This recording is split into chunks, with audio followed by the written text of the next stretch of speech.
niya mabatuin si nanay ng ano? Ng Lunis? Ano na lang. Hindi ah! Tagya ako na niya! Yeah! Gusto mo? Ang flavor nito ba? Or? Ayaw ko nito. O, di ba kung nag-ayaw na lang. Hindi mo chocolate ako kung gusto natin itong ba? Wala Yes! Ay, ginger. Ayaw ko ginger! Ay, buta ang ate mo. Ayaw mo. Huwag na yan. Sa iba na lang. Ayaw ko! Ayaw ko! Ayaw ko! Ay, di wag. Teka, bubuksan natin yung isa. Buksan mo natin si Big. Eh, masarap yan ah. Ano yung nori? Ano yun? Siri? Kaya ito, buksan natin ang di makalat. Yan, paborito ko ah. Ano nito? Ayun yan. Mama! Mama! May sibig ka! Maganda na rin para camera nito, ano?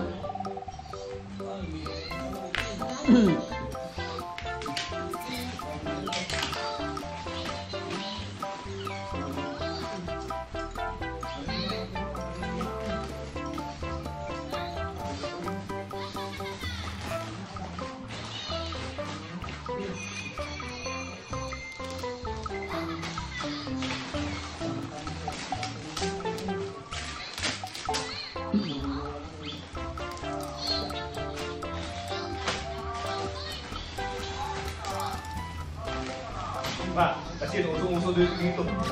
Yung nagdadala ng pandisan na yun. Eh, kahit saan sa Pilipinas, meron. Hindi naman lasang pandesal. Hindi lang sa pandisan. Ako na. Ha? Kaberi ako, isa sa napiso. Kaberi, yung nagdadala ng pandisan dun. Kaberi ako sa Kaka-Roger. Nagdadala yung dalawang ito. Ha? Ha? Ano pa nito sabi ni Ate Jewel? Ethan, I like it. Ethan, look oh! Mahilig ka sa mga ganitong mga hayop. Oh, duck yan and evil. Ika, No. Ito. Meron ka ng duck. Duck yan.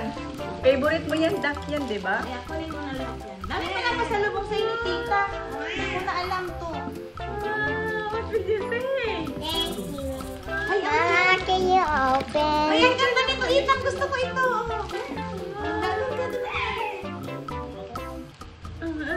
Ay, sa'yo to! Wow! Ang ganda.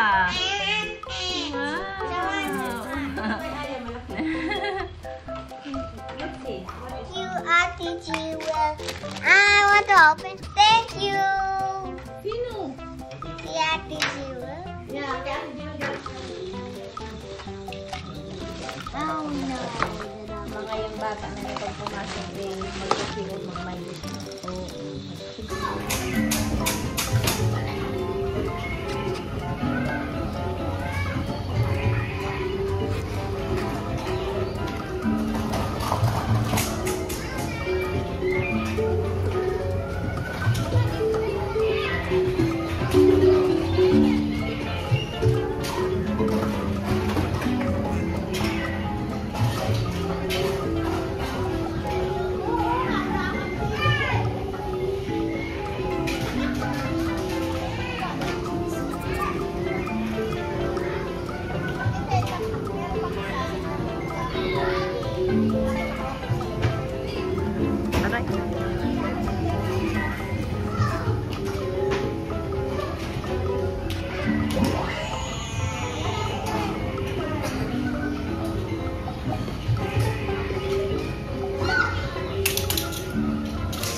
Give me. Akin na.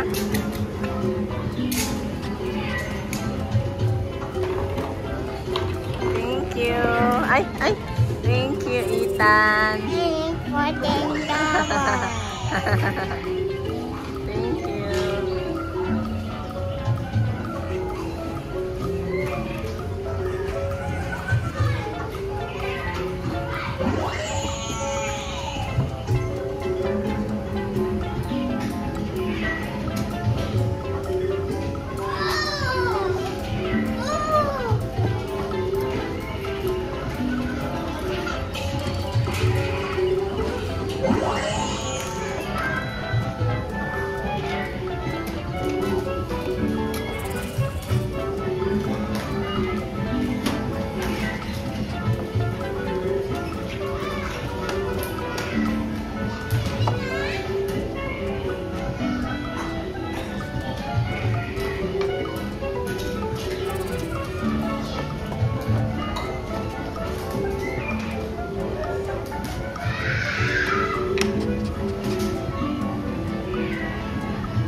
everyone. Good morning, kids. We are inviting all the kids to join to our arts and craft activity here at our event area. All kids are at craft. Dito po tayo sa mga gagawa tayo ng DIY paper bat. Yan, okay? Dito po tayo sa harap ni Kuya Joe and also ni Ate Tini. Yan, napakadami naman ang kids natin, Ate Tini, ngayong umaga, okay? Hello, kids! Hi! Yan, okay. Yan, sasaya ng ating mga kids. But before now, magpapakilala po muna ang event team. My name is...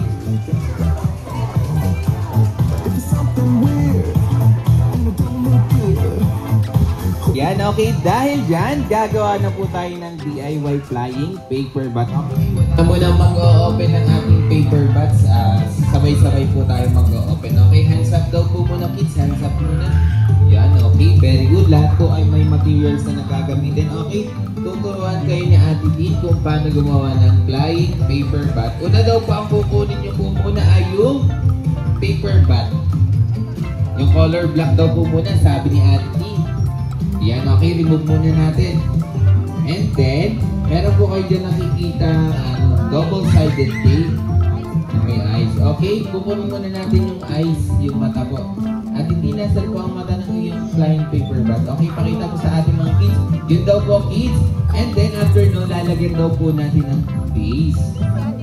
Okay, si Ate Tina daw po ang maglalagay ng base na sa taas. Okay, wait nyo lang si Ate Tina.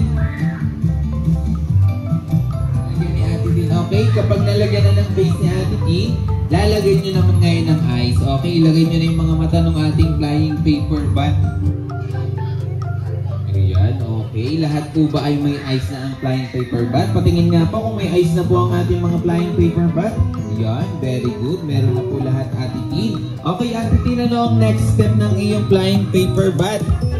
Okay, ipi-fill out daw po natin yung mga double-sided tape na nakadikit po dyan sa ating flying paper. Pwede po natin tulungan yung mga kids natin na gumawa ng flying paper bat, okay? Yes? Okay, turon. Ayan, okay, pagkadikit,